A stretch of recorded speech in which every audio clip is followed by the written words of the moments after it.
Archives of Prasar Bharati presents the timeless treasure of golden era.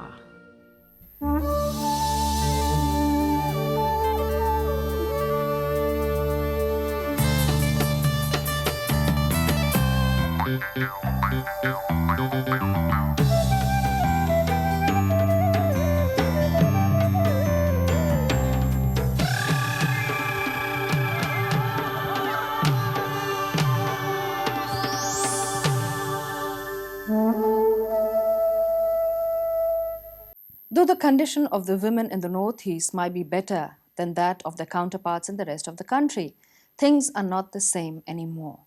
No more do they enjoy the privileges that they used to. Also, the recent turbulences have affected women the most. Agenda.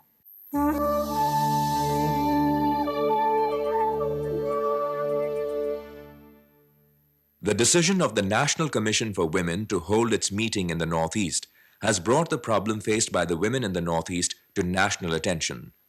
Amidst the stories of insurgency, tripartite dialogues, sporadic outbursts of violence, cold-blooded murders, constant demands on scrapping of certain restrictive laws, and the seesaw political shifts, the northeastern region is slowly moving close to the mainstream. One particular aspect that was getting eroded was the status of women. Women here don't fall under any categorizations or generalizations or drawn models comparable to that of other states. Incorporated. Another one, in the urban areas, most of the women, aged women, they are having an imam market over there. And this is very famous for Manipur. And they don't have enough money for the capital, how to start this thing, this type of marketing and other things. This also kind of look into it. And another one is, by occupation, women's are this thing. Whatever this profit is, that again goes as an interest to the middlemen. The growing awakening on women's issues and bringing it before a national platform would not have meant anything for the women of this region. The reason being, the women of the Northeast are action-oriented and their issues are more practical and need a direct approach based on the parameters particular to this region. With the National Commission on Women coming to a logical approach of identifying the issues with specific orientation in terms of economic factors, the women's organizations of this region too came forward for an analytical approach in a series of seminars held in Guwahati on the 7th, 8th and 9th of December. We have, human resources that we have lost, but they seem to be just numbers and figures, which at times need to be financially compensated for by the powers that be. If they can afford it and if the people concerned can claim for it. And yet, given this opportunity to express our opinions on women's role to prevent terrorism and violation of human rights, I think we really need to make use of the time and space that has been provided to us. And I hope to ask him, where does he go and what does he do? I think that is basically what we can do is to train up the mothers that other than the formal education, you have much more experience, and as a mother, you have a definite role to play. So that confidence, which is if we can imbibe into the rural people, because then they will have a role to play with that of to see what their children are doing and how they are feeling alienated. In general, women all over India are known for the hardships and sufferings they face in bringing up their family. They share the same platform with man in every aspect of earning a livelihood. Similar is the case with most of the states of the Northeast. In certain societies of Meghalaya, especially the Khasis, women are the cornerstone of the family and the society. No wonder the men here take on their wives' surname. Despite these unparalleled models, the women of this region too face crises like disparities in status, opportunities, amenities, and privileges. The seminar analyzed in depth all such issues.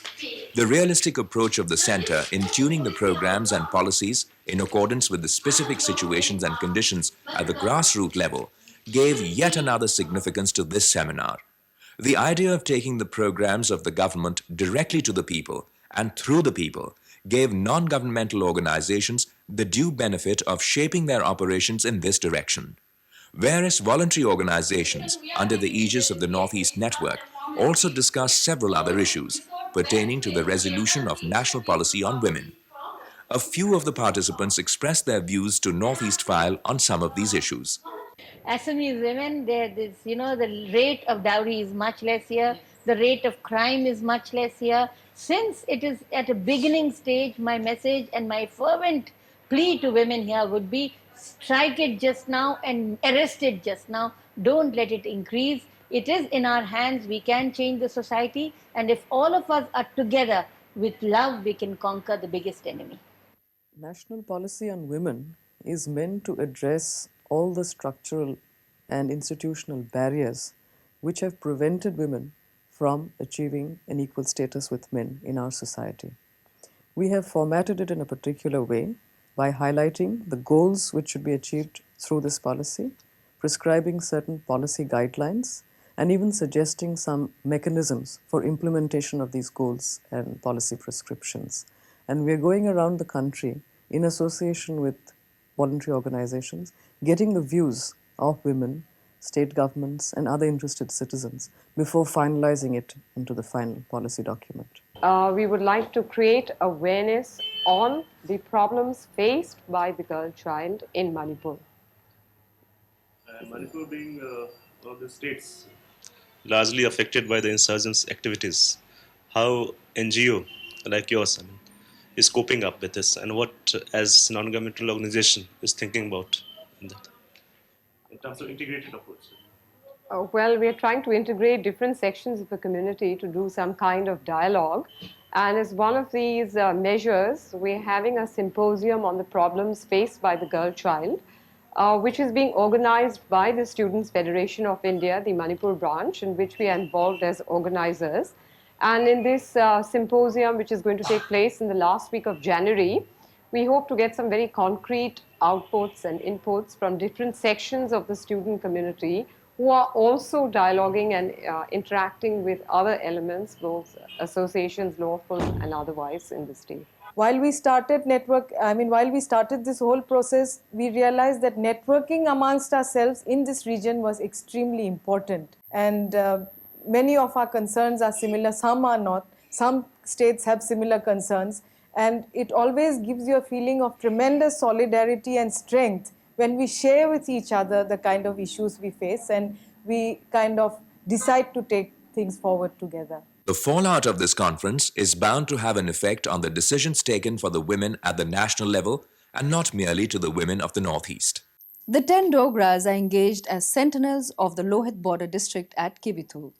At such heights and amid such sylvan surroundings, they need much more for their spirit of adventure to be tamed. And as the gurgling, turbulent waters of the mighty Lohit beckon, they set sail to conquer.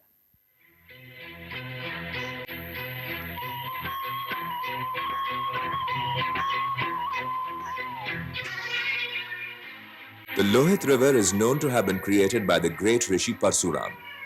The river, so created at Parsuram Kund, changes its color from blue to blood red in the monsoons and has therefore been known by the name Lohit or Lohit. Lohit River, or Ingichu, as it is known in Tibet Autonomous Region, flows from Tibet into India through the foothills of Dichu Pass near Kibithu. It runs almost north to south for a distance of 70 kilometers from Samdul, and then it flows southeastwards via Hayuliang, Tiding, Parsuram Kund, till it finally merges with the great Brahmaputra at Sadia Ghat. The total length of the river between Kibithu and Parsuram Kund is 175 kilometers and offers excellent whitewater rafting conditions. A 32-member Dogra whitewater rafting expedition successfully rafted down the turbulent waters of the Lohit River in Arunachal Pradesh. The whitewater rafting expedition on Lohit River is being organized by the terrific 10th Battalion of the valiant Dogra Regiment, presently engaged as sentinels of Lohit border district.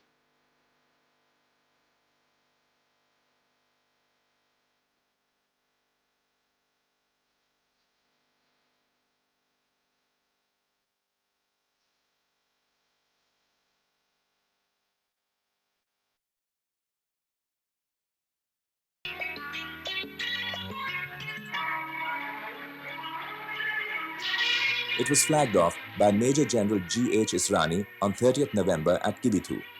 The expedition covered around 190 kilometers in 5 stages, stretched over a span of 8 days.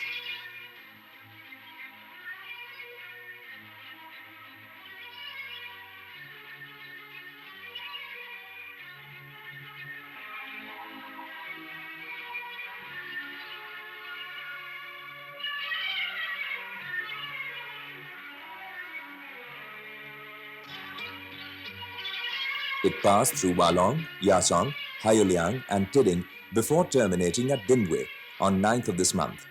Whitewater rafting is a nascent adventure sport involving navigation of wild and turbulent waters of mountain rivers.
With a vision to serve the people better and to make the best of the liberalized economic environment, the government of Arunachal Pradesh recently introduced the Pawan Hans helicopter services. Pawan Hans helicopter services in Arunachal Pradesh were inaugurated by the Union Civil Aviation and Tourism Minister Ghulam Nabi Azad on the 9th of this month.